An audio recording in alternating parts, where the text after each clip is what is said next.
L'Onkumu à l'honneur ce week-end au quartier Akebe 2 à l'occasion de ce premier festival du Nkumu Gabon. Cette rencontre culturelle a permis aux visiteurs de découvrir les différentes cuissons de ce légume, mais surtout ses vertus à travers les produits dérivés. Le déroulement du festival avec Sheila Mebale Sédik Zengdo.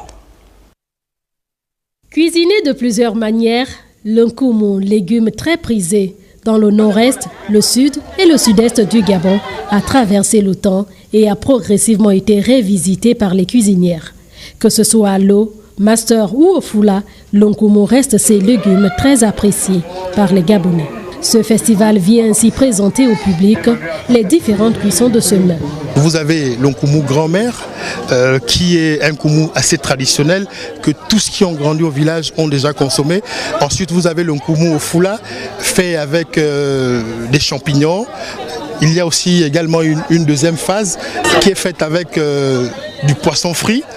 Et pour ce qui est du Nkumu à l'eau, comme on le dit, Nkumu Anza, vous avez une composante qu'on appelle chez nous le Nkumu Master, donc qui est composée uniquement de la queue de bœuf, la viande fraîche, du poisson avec des crevettes. 75% de la population gabonaise consomme le Nkumu.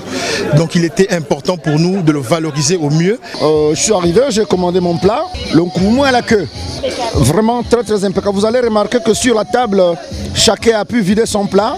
Certains ont même léché le plat parce que c'était tellement délicieux. Mais le seul problème, c'est que comme c'est la première édition, c'était mieux que là, ça continue au moins dans tous les quartiers. Le Nkumu a également des vertus thérapeutiques en ce qu'il soigne plusieurs maux, que ce soit chez l'enfant ou chez l'adulte. C'est un produit fait à base d'un Nkumu. Ça traite la faiblesse sexuelle, ça traite la prostate. Et puis ça se prend à petite dose et on a les effets au bout de 4-5 jours. Notons que ces légumes est présent dans plusieurs provinces du Gabon et même dans les pays frontaliers tels que le Cameroun et les deux Congos avec des dénominations différentes. Vivement que ce genre d'initiative qui a pour objectif la valorisation des mets gabonais ne s'arrête pas en si bon chemin. C'est sur cet élément lié au Nkumu que prend fin votre principale édition de la soirée sur Gabon Première. Bonne suite des programmes à tous et à très bientôt. Au revoir.